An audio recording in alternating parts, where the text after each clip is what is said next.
आप सबों का प्राकृतिक आपदा एवं प्रबंधन बाढ़ और सुखाड़ अध्याय है हमारा 2। इसमें स्वागत है। यह मुख्यतः लघु उत्तरीय प्रश्न और दीर्घ उत्तरीय प्रश्न को ध्यान में रखकर बनाया गया है। आप यहाँ ध्यान से देखो, बाढ़ भी है और सुखाड़ भी है। चित्र अपने आप में बहुत कुछ कहता है। अगर हम चित्र को ध्यान से देखेंगे तो हमारा काम हो जाएगा। तो हम लोग बिना किसी देरी का प्रश्न की ओर बढ़ते हैं। देखते हैं हमारे लिए क्या है। हमारे पास सबसे पहला प्रश्न है, बाढ़ कैसे आती है, स्पष्ट करें। ठीक है, बाढ़ क्या होता है? जब पानी, नदियों का जलस्तर बढ़ जाता है तब बाढ़ आती है। तो देखो क्या होता है, जब बहुत ज्यादा बारिश होती है, अगर बारिश बहुत ज्यादा होगा तो क्या होगा, नदियों में क्या होगा, पानी भर जाएगा। और जैसे ही, साथ ही इसके अलावा फिर क्या होता है, नदियों में मिट्टी और कचरा भी जमा हो जाता है। क्यों जमा हो जाता है? मान लो हमारा शहर है कटिहार, कटिहार में जमकर बारिश हुई तो पानी के साथ साथ क्या होता है, कचरा भी नदी में मिल जाता है। दोनों चीज होता है। मान लो कटिहार में बारिश नहीं हो रही है, नेपाल में पहाड़ पर बारिश हो रही है, तो क्या होगा, बारिश की पानी के साथ पत्थर भी आएंगे और मिट्टी भी आएगा, और साथ ही वहां जो कचरा है वो भी आएगा। ऐसे वहां उतना कचरा नहीं है जितना कि हमारे यहाँ है। तो फिर क्या होगा, जैसे ही मिट्टी और कचरा जमा होगा तो नदी की जो गहराई है वो क्या हो जाएगी, कम हो जाएगी। और जब कभी किसी नदी की गहराई कम हो जाएगी तो क्या होगा, मान लो ये क्या है ना, नदी का तल है, पहले इतना पानी आ सकता था, अब क्या हुआ, इतना मिट्टी भर गया, तो अब क्या होगा, कम पानी आएगा। तो ये जो बाकी का हिस्सा का पानी ये क्या होगा, बाहर की ओर निकल जाएगा।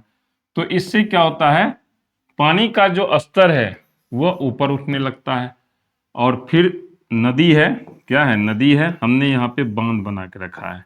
ठीक है, ये बांध था, बांध की क्षमता यहाँ तक थी, इसके ऊपर पानी बहने लगा तो पानी दबाव डालेगा।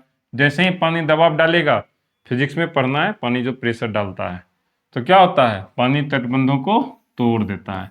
और जब तोड़ेगा तो क्या होगा, नदी का पानी आसपास फैल जाएगा, तो ये आसपास के क्षेत्रों में फैल जाता है। और इसी पूरी प्रक्रिया को हम क्या कहते हैं, बाढ़ कहते हैं। तो क्लियर हो गया, पहला सवाल हमने सॉल्व कर दिया। अब हम दूसरे सवाल की ओर बढ़ते हैं। देखते हैं हमारे पास दूसरा सवाल क्या है। दूसरा सवाल है, बाढ़ से होने वाली हानियों की चर्चा करें। हमने पढ़ा तटबंधों को तोड़ देता है, आसपास के क्षेत्रों में पानी बढ़ जाता है, तो बाढ़ से क्या होता है, हानि हो रहा है। तो कहता है हानियों की चर्चा करें। कोई भी चीज जो है उससे सिर्फ हमें हानि ही नहीं होती है, उससे हमें लाभ भी होता है। तो लाभ के बारे में भी पढ़ेंगे, फिलहाल हम हानि के बारे में पढ़ लेते हैं। तो हानियों की चर्चा करें तो हमने 4 हानियों की चर्चा की है। तो सबसे पहले हम 1 नंबर देख लेते हैं, फिर हम बी नंबर देखेंगे, फिर सी देखेंगे और डी देखेंगे। ए नंबर क्या कहता है, खेतों में पानी जमा हो जाने से फसलें क्या हो जाती है, बर्बाद हो जाती है। अब गेहूं का फसल पहले से लगा हुआ है, बार देखो, धान का ही फसल है, धान पानी में ही होता है, लेकिन अगर उसको आवश्यकता से ज्यादा पानी हो जाए तो धान क्या हो जाएगा, गल जाएगा। तो खेतों में पानी जमा होने से क्या हुआ, फसलें बर्बाद हो गई। अब क्या हुआ, पेड़ पौधे, ज्यादा पानी लग जाएगा तो पेड़ पौधे सूख जाएगा, जानवर को चारा नहीं मिलेगा, या हो सकता है वो पानी में ही डूबकर मर जाए। ज्यादा पानी होने से क्या होता है, मच्छर का प्रकोप बढ़ जाता है, हैजा और त्वचा रोग जैसे गंभीर बीमारियां भी फैल जाती है। बीमारी भी फैल गया, पहले तो खाना बर्बाद हुआ, जानवर भी मरे, फसल भी मरी, अब बीमारी भी फैल रहा है। अब क्या हुआ, बीमारी भी फैल गया। अब ऐसा है, कुर्सेला पुल टूट गया। अब अगर कुर्सेला पुल टूट जाता है, ईश्वर न करे ये टूटे, ठीक है, टूटेगा भी नहीं क्योंकि अब हमारी सरकार मजबूत है, वो तुरंत बगल में वैकल्पिक पुल तैयार कर देगी। तो सड़कें और रेल लाइनें क्या होगी, अगर टूट जाती है तो यातायात क्या होता है, रुक जाता है। तो जो लोग दूसरे जगह से तीसरे जगह जा रहा है उसको क्या होती है, कठिनाइयां होती है। तो हमने 2 नंबर सवाल भी पढ़ लिया। अब हम लोग तीसरे नंबर सवाल की ओर चलते हैं। क्या कहता है, बाढ़ से सुरक्षा हेतु अपनाई जाने वाली सावधानियों को लिखें। अब हमको चाहिए बाढ़ से सुरक्षा, अब हमको क्या चाहिए, बाढ़ से सुरक्षा। तो ये जो हमको सुरक्षा है, तो कहता है उसके लिए जो हम सावधानियों को बरतते हैं उसको लिखिए। हमने टोटल कितनी सावधानियां लिखी है, 8 सावधानियां लिखी है। एक एक करके एक्सप्लेन करते हैं, देखते हैं क्या है। पहला है, मजबूत और ऊंचे मकान बनाए जाए। अब मान लो दरभंगा का इलाका है, ठीक है, वहां क्या है ना, बहुत सारा नहर है। अगर हम एक जगह का नाम लेते हैं बहेरी, ठीक है, वहां पे नहर है, नहर के बगल में आबादी बसी हुई है, मतलब नदी है, नदी के दोनों तरफ क्या है, आबादी बसी हुई है। तो वहां पर जो है मकान क्या हो, मजबूत हो, कि कभी अगर बांध टूटता है तो मकान ना टूटे, और मकान जो हो वो ऊंचे हो, ताकि घरों में पानी ना घुसे। दूसरा, नदियों के किनारे घर नहीं बनाना चाहिए। वहां हमने देखा भी है, लोग जो घर बनाए वो क्या किए हैं, जो नदी का जो तटबंध है उससे दूर बनाए हैं, और उनकी दूरी भी ज्यादा है, 250 मीटर है, इसलिए वो लोग सुरक्षित हैं।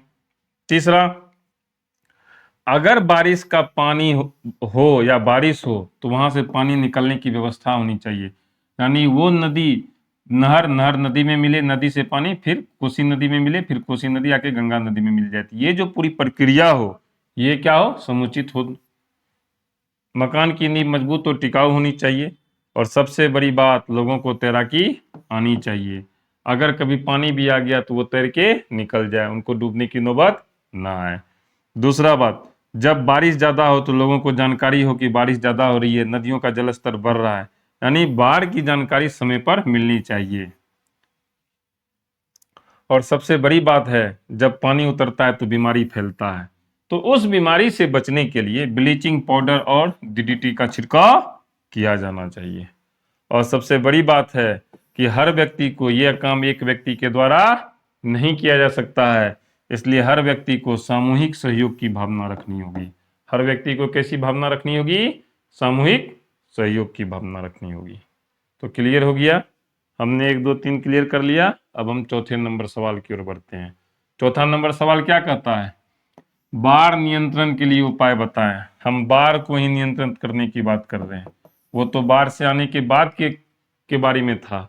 अब ऐसा है कि बाढ़ ही न आए तो हमें क्या करना चाहिए, तो चलो देखते हैं हमें क्या करना चाहिए। कहता है, तटबंधों की समय समय पर मरम्मत की जाए। जब वो जो एरिया है, समस्तीपुर, दरभंगा, सहरसा, सुपौल, जो पानी का इलाका है, अगर आप वहाँ विजिट करेंगे तो वहाँ समय समय पर तटबंधों की मरम्मत होती रहती है, या तो सरकार के द्वारा होती है, या तो वहाँ के जो बसे हुए लोग हैं वो खुद इसकी मरम्मत करते हैं। यहाँ तक कि जब पानी का जलस्तर बढ़ता है तो मैंने देखा है कि रात में वो लोग रत जगा भी करते हैं कि कहीं रात में तटबंध नहीं ना टूट जाए, ठीक है। तो तटबंधों की समय समय पर मरम्मत करते हैं। नदियों के किनारे पर पेड़ लगाए जाएं। धीरे धीरे हमने क्या देखा है, सरकार का भी प्रयास है कि जो नहर है या जो बांध है उसके दोनों तरफ पेड़ हो। वन विभाग की तरफ से पेड़ लगाए जा रहे हैं, तो नदियों के किनारे पर पेड़ लगाए जा रहे हैं। बड़ी नदियों को आपस में जोड़ने की योजना बनाई जाए, नदियों को जोड़ भी दिया गया है। अभी जो मुख्यमंत्री हैं श्री नीतीश कुमार, इनके सहयोग से नदियों का पानी खास करके वैसे जिलों में भी भेजा जा रहा है जहां नदियों का पानी नहीं था, जैसे नालंदा में गंगा का पानी पहुंच गया है। तो ये कब हो संभव है, जब नदियों को जोड़ा जाए। दूसरा, सैटेलाइट और अन्य तकनीक से बाहर आने वाले क्षेत्रों की निगरानी की जाए और समय पर बांधों की जांच हो। अब ऐसा है कि कोसी बैरेज है, कोसी बराज है, सॉरी, कोसी बराज है, तो यहां जा करके उतना बड़ा एरिया है, यह देखना संभव नहीं है कि कितना दूर पानी है, तो उसके लिए हमको सैटेलाइट चाहिए या अन्य तकनीक चाहिए, निगरानी किया जाए। अगर वहां जल का स्तर बढ़ जाता है, जैसा कि पिछले साल किया गया था, लोगों को अलर्ट किया गया था, उसी समय अलर्ट किया जाए, बांधों की जांच हो, तो ये सब प्रक्रिया है। तो बाढ़ नियंत्रण के लिए ये सब क्या है, उपाय है। अब है 5वां नंबर क्वेश्चन, सूखे की स्थिति को परिभाषित करें। बाढ़ हमने पढ़ लिया, तब उसका उल्टा है सूखा। उसका उल्टा क्या है, सूखा। बिहार में लोग सूखा नहीं समझ पाएंगे, हमारे यहाँ पानी की कमी नहीं है। अगर उत्तर प्रदेश की बात करें तो शायद बुंदेलखंड, या राजस्थान की बात करें तो वहाँ सूखा का स्थिति है, या मध्य प्रदेश की बात करें जहाँ की ड्रिप सिंचाई होती है, जहाँ की क्या होती है, ड्रिप सिंचाई होती है। तो देखो ऐसा होता कब है, कहता है जब बारिश बहुत कम होती है, 50 सेंटीमीटर से भी कम, तुम जब ब्लॉक जाओगे तो ब्लॉक में देखना वर्षा मापने के लिए एक यंत्र लगा होता है, उससे ही बारिश का नापा जाता है कि कितना सेंटीमीटर बारिश हुई है। तो जब बारिश बहुत कम होती है और बारिश कम भी हुई, जैसे अभी मानसून आने वाला है तो बारिश कम भी हो रहा है, साथ ही जमीन के नीचे का पानी भी बहुत नीचे चला जाता है। अब जैसे पटना शहर की बात करो, शहर में मुख्यतः पानी बारिश कम होता है और जल का स्तर भी चला गया है, तो वो एक शहर है। लेकिन अगर ये बहुत बड़े एरिया में होता है तो पानी की भारी कमी हो जाती है, तो इस स्थिति को हम क्या कहते हैं? सूखा कहते हैं। तो क्लियर हो गया 5 नंबर क्वेश्चन। आगे बढ़ते हैं। अब है 6ठा नंबर क्वेश्चन। अब क्या है? 6ठा नंबर क्वेश्चन। क्या है 6ठा नंबर क्वेश्चन? चलो देखते हैं। थोड़ा सा वीडियो क्वालिटी को हम फ्रेश कर दें। 1 मिनट। गुड।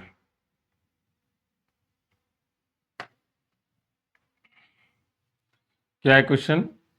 सुखाड़ के लिए जिम्मेवार कारकों का वर्णन करें। सुखाड़ जो हुआ, अभी हमने सूखा के बारे में पढ़ा, तो अब सवाल है सूखा होता कैसे है। पहला कारण पेड़ों की कटाई हो जाए। अगर हम पेड़ की कटाई कर दें तो देखो क्या होता है। पेड़ क्या होता है ना, पेड़ को ये क्षमता होती है कि बादलों को रोक करके बारिश करा दे। इसलिए जहां पेड़ नहीं होता है, पेड़ होने से हवा चलती है और बादल संघनित होकर के बरस पड़ता है। अगर पेड़ नहीं हो तो वहां नमी कम हो जाती है। तो पेड़ों की कटाई भी एक मुख्य है। दूसरा, गाड़ियों और ईंधन के जलने से क्या है? वायु प्रदूषण है, इसके कारण भी है। तीसरा, ग्लोबल वार्मिंग यानी धरती का गर्म होना। अभी ग्लोबल वार्मिंग हो गया है। क्यों ग्लोबल वार्मिंग हुआ? गाड़ियों और ईंधनों जल रहे हैं तो जलवायु क्या हो रहा है? परिवर्तन हो रहा है। जलवायु क्या हो रहा है? परिवर्तन हो रहा है। तीसरा चीज, वर्षा जल का संग्रह नहीं होना। अभी जो बारिश होती है, अभी जो वर्षा होती है, क्या होता है? वर्षा हुई, पानी गिरा और वो जाकर के नदियों में मिल गया। लेकिन हम वर्षा के जल को इकट्ठा नहीं करते हैं।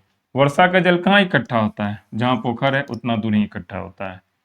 तो ये जो प्रक्रिया है ना, तो यही कहता है वर्षा जल का संग्रह नहीं होना और अनियमित और कम वर्षा, या तो वर्षा कम हो या कभी कभी हो। तो ऐसे चीज के लिए क्या होता है? सुखाड़ होता है। तब क्या हो जाता है? सुखाड़ हो जाता है। हमने 6 नंबर क्वेश्चन पढ़ लिया। अब है 7 नंबर क्वेश्चन। क्या है? सुखाड़ से बचाव के तरीकों का उल्लेख करें। अब हमको सुखाड़ से बचना है। कैसे बचेंगे? जब पानी हो। पानी कब आएगा? जब पेड़ हो। तो हम क्या करेंगे? अधिक संख्या में पेड़ लगाएंगे। अधिक संख्या में क्या करेंगे? पेड़ लगाएंगे। अब जो भी बारिश हो, कम हो या अनियमित हो, वो पानी बेकार ना जाए, नदियों में ना मिले, तो उसके लिए हम क्या करना होगा? छत, तालाब या कुओं में इसको जमा करना होगा। तो छत से कैसे करेंगे? या तो छत पर हम टैंक रख दे, या उसमें एक पाइप हो जो जमीन के अंदर चला जाए, तो पानी जमीन के अंदर चला जाए। प्रदूषण को कम करें जिससे ग्लोबल वार्मिंग ना बढ़े, और सभी नदियों को आपस में जोड़ दें। तब क्या होगा? जहां कम पानी है वहां भी पानी पहुंच जाएगा। तो क्लियर हो गया। हमने 7 नंबर क्वेश्चन भी पढ़ लिया।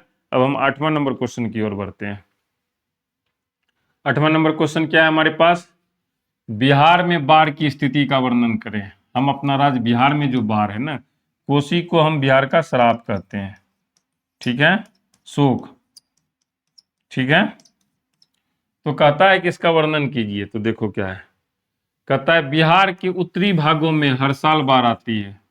तुम अगर देखोगे तो हर साल डूबा हुआ रहता है। मेरा घर जहाँ है, वो उस मेरे घर को छोड़ के जो अगल बगल के गांव है, वो हमेशा बारिश की जब समय आता है तो वो बाढ़ में डूब जाते हैं। ठीक है, यहाँ की नदियां हैं कोसी, गंडक, बूढ़ी गंडक और महानंदा। ये सब कहाँ से निकलती है? हिमालय से निकलती है। जितनी भी नदियां कहाँ से निकलती है? सब हिमालय से निकल रही है बिहार में। जब ज्यादा बारिश होगा तो क्या होगा? इन नदियों का जल स्तर बढ़ जाएगा, मिट्टी भी आएगा और पानी भी आएगा। तब क्या होता है?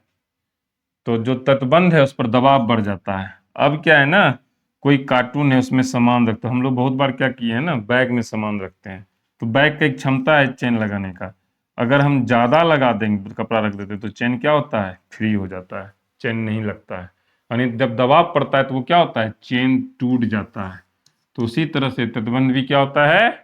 टूट जाता है।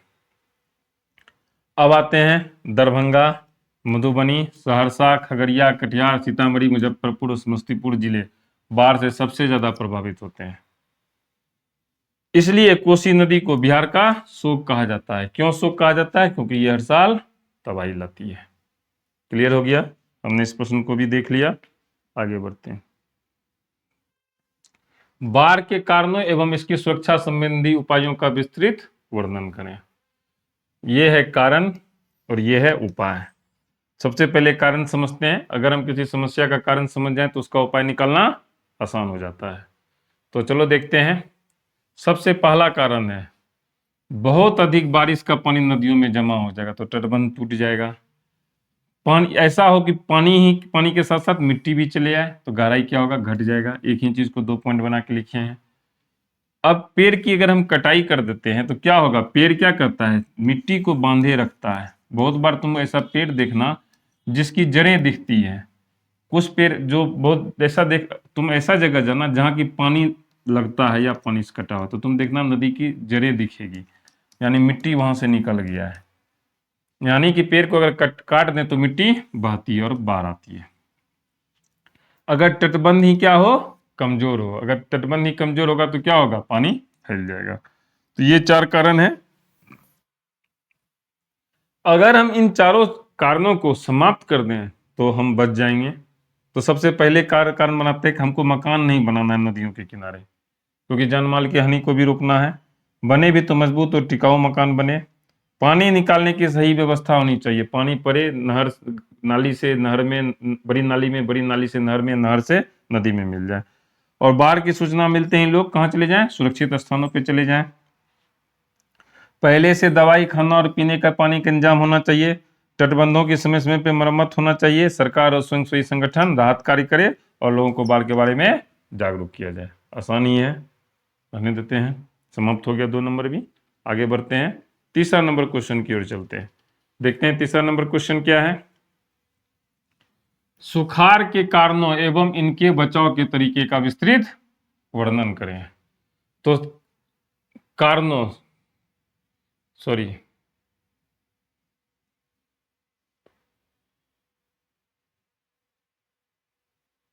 यहाँ कारण नहीं, यहाँ समस्याएं होगी। यहाँ क्या होगी, समस्याएं। थोड़ा लिखने में मिस हो गया। तो जब सुखाड़ होता है तो क्या होगा, सूखा होगा तो पीने का चीज नहीं होगा। पानी तो हमारे पास होगा ही नहीं। सूखा का मतलब ये क्या है, पानी हमारे पास नहीं है। और जब सूखा होगा तो अनाज भी नहीं होगा। जब अन्न का पैदावार नहीं होगा तो हमको खाने का भी चीज का क्या हो जाएगा, कमी हो जाएगा। यानी खाने पीने की चीजों की कमी हो गई। पीने की भी पानी की कमी है। खाने का चीज होगा तो जब मनुष्य को नहीं मिला है तो जानवर को भी नहीं मिलेगा, यानी जानवरों के भी चारे की कमी हो जाएगी। और जब इन सभी चीजों की कमी हो जाएगी तो सबसे बड़ा बात क्या होगा, लोग जमा करके रखने लगेंगे। पता नहीं मुझे मिलेगा या नहीं मिलेगा। और जब जमाखोरी होगी तो क्या होगा, कोई चीज का महंगाई, उसका दाम बढ़ जाएगा। उसका क्या होगा, दाम बढ़ जाएगा। क्लियर हो गया। अब आते हैं इससे बचाव के उपाय। अब क्या आते हैं, इससे बचाव के उपाय।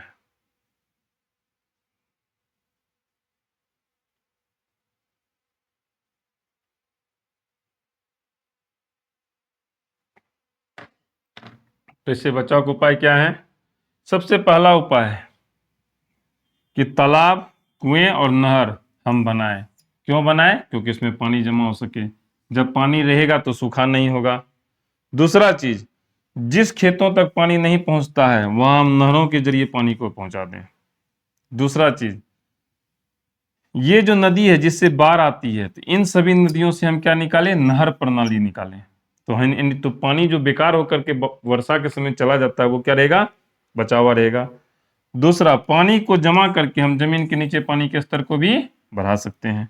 सूखे इलाके में ड्रिप सिंचाई, अब जहाँ सूखा है वहां क्या हो, ड्रिप सिंचाई हो। ड्रिप सिंचाई में क्या होता है, सीधे हम जड़ों में ही पानी पहुंचा देते हैं। या छिड़काव सिंचाई का उपयोग करें। नोजल होता है, नोजल चारों तरफ छिड़कता है। 8वीं क्लास में तुमने पढ़ा होगा। इससे क्या होता है, जहाँ कम में ज्यादा फायदा हो। तो क्लियर हो गया, हमने ये क्वेश्चन भी पढ़ लिया। अब समाप्त हो गया। तो वीडियो देखने के लिए धन्यवाद। ईश्वर आप लोगों को सफलता प्रदान कर दें।